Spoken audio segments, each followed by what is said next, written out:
네, 이제 대통령이 바뀔 때 되면서 실제적으로 이제 정권 교체뿐만 아니라 이제 뭐 정권이 어떻게 된다 이게 문제가 아니라 정책이 바뀌고 있죠. 그렇기 때문에 부동산에 관련된 정책도 지금 현재 새로운 정책들이 계속 또 이제 예상되고 있기 때문에 정권별로 해서 대통령이 바뀔 때마다 그 부동산 정책이 바뀌었던 부분 이걸 가지고 한번 실제적으로 가격이 얼마나 올랐고 또 어떤 형태의 정책이 실제적으로 시장에서 먹혀 들어갔는가 이건 이제 과거 시장을 보면 알 수 있습니다. 물론 이제 현재 시장과 과거 시장은 좀 어떤 시장 자체가 좀 다른 건 사실이긴 하나 실제적으로 부동산 시장에 진입하고자 하는 사람들의 수요들은 대부분 다 꾸준하게 또 같은 연령대의 사람들이 대부분 다 그렇게 또 그 어떤 욕심을 부리거나 아니면 또 구매욕이 그만큼 자극받았던 세대가 있었기 때문에 그런 걸 가지고 한번 따져보겠습니다. 정권별로 부동산 정책, 그다음에 이제 가격 변동 어땠는가 보면서 이제 말씀드리겠습니다. 일단 조금 멀리 가서 이제 88년도부터 93년도까지 노태우 대통령 때가 이게 일기 신도시가 만들어진 시점입니다. 그래서 분당, 일산, 판교, 중동 3번 뭐 아실 겁니다. 그래서 실제로 주택 200만 호가 건설이 됐고요. 분양권 전매 금지라든가 공시지가 제도가 도입이 됐고요. 또 토지 공개념도 3법 도입이 되고 양도세가 또 강화가 됐던 시기입니다. 그래서 임대차 보호법도 개정을 했고요. 그래서 공급 확대하고 신도시 만들어주고 제3차 국도 종합개발계획까지 또 발표됐던 시점이다. 보시면 될 것 같습니다. 그렇지만 실제적으로 주택이 200만 호 건설이 되고 이렇게 규제가 들어갔던 때인데도 불구하고 가격은 얼마나 올랐는가 봤더니요. 전국적으로 전국에 있는 주택 가격만 43.4% 올랐고요. 그중에서 아파트 가격은 70% 올랐습니다. 서울 지역도 70.7%, 그다음에 서울 지역은 42.3%, 거의 비슷한 수치로 해서 전국적으로 주택과 아파트 가격이 일제히 상승을 했다라는 얘기고요. 고다음 대통령 때는 이제 IMF 위기가 왔던 때입니다. 그래서 사실 안정화 정책이 더 기조였기 때문에 금융 부동산 실명제라든가 수도권 분양가를 또 자유로화하는 시점, 분양가를 마음대로 받아라 이랬던 시점이고요. 양도세율도 좀 깎아줬던 때입니다. 그렇기 때문에 당연히 전체적으로 이제 뭐 세계 경제가 흔들흔들하거나 우리나라 경제가 굉장히 어려웠던 때였기 때문에 안정화 정책을 유지했다라고 보시면 될 것 같고 이때는 실제로 전국적으로 봤을 때는 집값은 좀 떨어졌습니다. 이게 비교를 할 때 그러면 집값이 떨어졌으니까 내가 손해를 봤다라고 계산하는 게 아니고요. 전년도, 그러니까 실제적으로 그 전에 정부에서는 43.4%가 올랐기 때문에 그 오른 수치에서 마이너스 2.0%다 한다면 결론적으로는 집값은 오른 겁니다, 이게. 그렇게 계산을 하셔야 된다는 말씀드리고 싶고요. 집값이 많이 떨어졌다라고 얘기하지만 오른 금액에서 좀 떨어진 부분이다라고 보시면 될 것 같고요. 그래서 현재 전국적으로 봤을 때는 주택 가격은 마이너스 2.0%가 떨어졌는데 불구하고 아파트 값은 3.2%가 올랐습니다, 오히려. 그리고 2.9%, 그러니까 서울 지역 같은 경우는 마이너스 2.9% 전체적으로 가격이 좀 하향됐지만 아파트 가격은 2%가 올랐다. 이렇게 보시면 될 것 같습니다. 그러니까 아파트가 실제적으로 이제 어떤 누구든 간에 이제 아파트를 최종 목적지로 잡는 어떤 부동산 상품이기 때문에 당연히 이렇게 어려웠던 시점에서도 현재 올랐던 워낙 또 그 전에 정부에서 많이 올랐기 때문에 그 올랐던 가격에서 살짝 가격이 좀 떨어진 상태다. 결론적으로는 가격은 계속 오르고 있던 상황이다. 이렇게 보시면 될 것 같고요. 그 다음에 이제 김대중 김대중 대통령 때고요. IMF 때로 주택 가격이 급락했던 외환위기뿐만 아니라 이제 그때 여파가 계속 연결됐던 거죠. 주택시장 활성화나 아니면 양도세 감면, 전매 제한을 없애버렸고요. LTV도 완화했습니다. 그래서 집을 얼마든지 살 수 있게끔 만들어주고 또 전매도 가능하게끔 만들어줬던 시점이고요. 그렇기 때문에 당연히 가격은 19.3%에 아파트 가격은 38.5% 올랐고요. 서울 지역은 59.8%가 올랐습니다. 그렇기 때문에 지금 현재 이 수치만 쭉 보게 되면 마이너스였던 때는 현재 김영삼 정부였던 때 마이너스 2.9%밖에 없고요. 이 수치를 합친 금액에서 이걸 빼게 되면 결론적으로는 거의 한 70% 이상 올랐다라고 말씀드릴 수 있고요. 그 다음에 이제 노무현 대통령 때입니다. 경기가 호황기가 접어들고 이제 IMF가 좀 더 정리가 되고 우리가 IMF 위기에서 탈출을 하고 그러면서 조금씩 이제 재정비가 됐던 시점이죠. 그래서 주택 가격이 좀 슬금슬금 오르기 시작했죠. 투기 수요를 억제하기 위해서 2기 신도시를 개발했던 때입니다. 2기 신도시뿐만 아니라 뉴타운 사업을 진행했던 시점이 바로 노무현 대통령 때고요. 이때는 종부세를 새롭게 만들었고요. 그 다음에 재건축 초과 이후 환수제를 도입을 했고요. 투기 지역이라든가 LTV, DTI 강화 요거까지 현재 진행했던 때가 2003년도부터 8년도입니다. 많이 봤던 대목이죠. 이게 지금 현재 현재 법령 사항이 들어가 있는 겁니다. 그렇기 때문에 당연히 2003년도부터 8년도까지 썼던 새롭게 도입됐던 것들을 다시 현재 이번 2017년도부터 도입이 됐던 규제책이다 보시면 될 것 같고, 그럼에도 불구하고 24.2%에 33.6%, 서울 집값 중에서도 아파트 값은 57.8%가 올랐습니다. 그렇기 때문에 당연히 집값은 계속 오르고 있는 상황이었다라는 얘기고요. 그 다음이 이제 이명박 대통령 때인데, 이때는 이제 글로벌 금융위기가 왔던 때입니다. 굉장히 어려웠던 시기죠. 주택시장을 좀 활성화할 필요가 있기 때문에 당연히 어떤 기본적인 규제를 좀 완화했던 시점입니다. 그래서 투기 지역을 해제하고요. 부동산 세제도 완화해줬습니다. 그래서 실제적으로 그럼에도 불구하고 가격은 현재 전년도, 현재 전에 정부보다는 더 오르는 상태입니다. 그래서 현재 주택 가격은 13.1%의 아파트는 15.9%고요. 오히려 실제적으로 아파트 가격은 서울 지역이 마이너스 3.2% 좀 떨어진 상황입니다.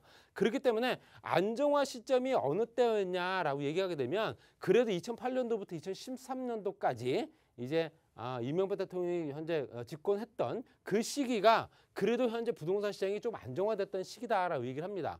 그 다음이 이제 박근혜 대통령까지 연결되는데, 이때도 주택시장의 침체가 지속됐기 때문에 당연히 규제 완화 정책을 펼쳤습니다. LTV, DTI 완화했고요. 또 가계부채 관리 방안부터 해서 청약 조정 대상 지역 지정을 해서 실제적으로 많은 사람들이 청약에 당첨될 수 있게끔, 또 집을 살 수 있게끔 만들어줬던 시기고요. 요때가 8.7%에 9.9%, 그 다음에 7.8%에 10.3%가 올랐다 보시면 될 것 같습니다. 그 다음에 이제 이번 정부죠. 이번 정부는 수도권 아파트 가격이 급등하기 때문에 당연히 투기 수요 억제 정책을 펼쳤다. 그래서 투기 지역 확대하고 다주택자 중과라든가 LTV, DTI 강화, 공시가격 인상하고요. 현재 종부세 다시 도입을 했고 재건축 초과 이후 환수제 그대로 들어갔고요. 그러니까 이때 당시에 썼던 법령 사항이 그대로 적용이 됐던 시점이다 보시면 될 것 같고요. 그렇지만 아직까지 이제 뭐 2, 3개월밖에 안 남긴 했지만 그래도 가격은 올랐죠. 24.9%에 29.7%고요. 그 다음에 40.4%의 아파트 값은, 서울 아파트 값은 54.4%가 올랐습니다. 이렇게 보면 공통점이 있습니다. 자, 보십시오.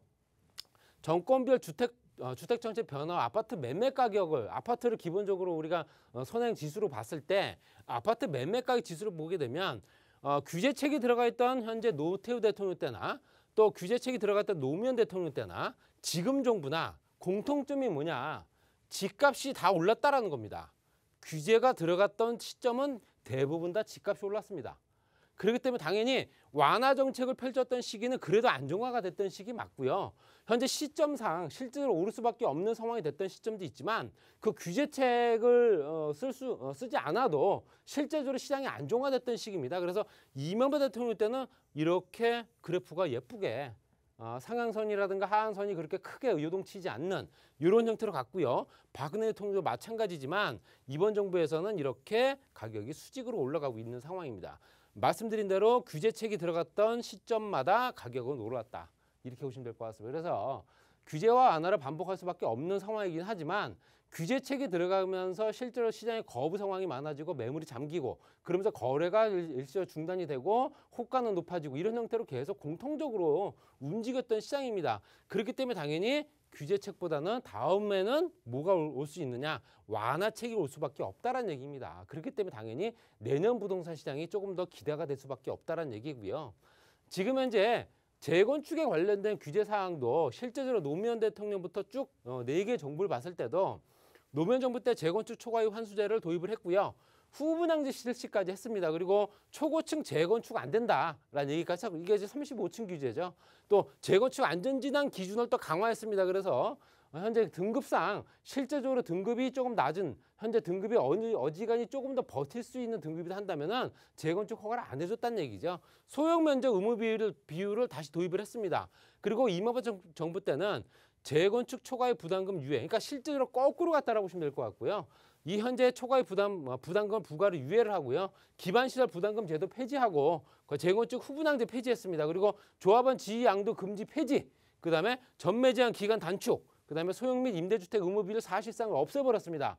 임대주택 의무비율이 들어가게 되면 일반 분양 물량이 줄잖아요. 그렇기 때문에 당연히 실제로 의무비율을 사실상 폐지하고 용적률을 법정 한도까지 최대한으로 높여줬습니다. 그렇기 때문에 당연히 실제로 완화가 현재 그 전에 정부에 반대되는 상황으로 펼쳐졌었다 보시면 될 것 같고요. 그게 지금 현재 박근혜 정부까지 같이 연결이 됐고요. 재건축 연한은 30년, 원래 40년이었습니다. 이거를 10년 줄였죠. 그러니까 재건축할 수 있는 기간이 단축되다 보니까 빠르게 진행될 수 있다는 얘기고, 재건축 초과의 부담금 부과 추가 유예, 이때 유예했던 거를 다시 유예시키고요. 전용 면적 85제곱미터 이하의 의무 확보 요건 중에 연면적 기준을 폐지를 해버렸습니다. 그렇기 때문에 당연히 이때는 재건축 규제가 그만큼 완화가 되면서 많이 활성화됐던 시기다라고 얘기할 수 있지만, 서울 지역 같은 경우는 서울시장이 실질적으로 재건축 허가 관련된 내용에 어떤 그 큰 틀을 잡고 있었기 때문에 박원순 시장이 실제로 재건축에 관련된 내용은 굉장히 부정적이었습니다. 그렇기 때문에 정부 정책과 반하는 실제 서울시의 재건축 허가 사항이 0건, 이때가 바로 이때입니다. 그러니까 실제로 정부의 규제를 완화했던 어떤 그런 정책과 반대로 갔던 시점이 서울시에는 펼쳐졌었다. 이때 부동산 관련된 시장이 그대로 현재 정책과 같이 움직였으면 그때 물량이 많이 확보가 됐을 테고요. 지금처럼 집값은 덜 오르지 않았을까 말씀드리고 싶고요. 문재 정부는 당연히 규제가 들어갔죠. 그래서 당연히 조합원 지위 양도 금지했고요. 재건축 안전진단 기준 강화 다시 했습니다. 그리고 초과입 환수제 부활시키고 재건축 사업에 분양가 상한제를 적용을 했다. 자, 그러면서 실제적으로 재건축에 관련된 내용은 대부분 다 아파트지 않습니까? 아파트가 서울 지역에 그러면 얼마만큼이 있느냐, 어떤 자치구의 아파트 비율이 높은가 봤더니 서울 지역의 전체 평균 아파트 비율은 58.3%고요. 그중에서 가장 높은 비율을 갖고 있는 지역이 노원구입니다. 노원구가 86.4%. 지금 현재 재건축이 시작되고 있는 지역들이죠. 너무 늦게 시작됐긴 했지만 그래도 시작이 되고 있죠. 보시게 되면 종로구라든가 중구라든가 아니면 실제 성동구라든가, 그다음에 현재 평균치보다 높은 지역들은 도봉구, 그다음에 성동구, 그다음에 동대문구, 그다음에 양천구라든가, 양천구 당연히 목동이죠. 거기 강서구라든가 구로구, 그다음에 현재 영등포구, 그리고 강남구와 서초구, 송파구, 강동구, 이런 지역들이 들어가 있습니다. 그렇기 때문에 앞으로 재건축이 될 지역들이 당연히 이런 지역들이 우선순위로 진행되지 않겠냐라고 얘기할 수밖에 없습니다. 그래서 현재 평균선보다 높게 형성되고 있는 아파트 비율이 높은 지역들, 노후화 주택 비율이 높은 지역이죠. 그런 지역들이 재건축에 가장 먼저 손을 대지 않을까 말씀드리고 싶고요.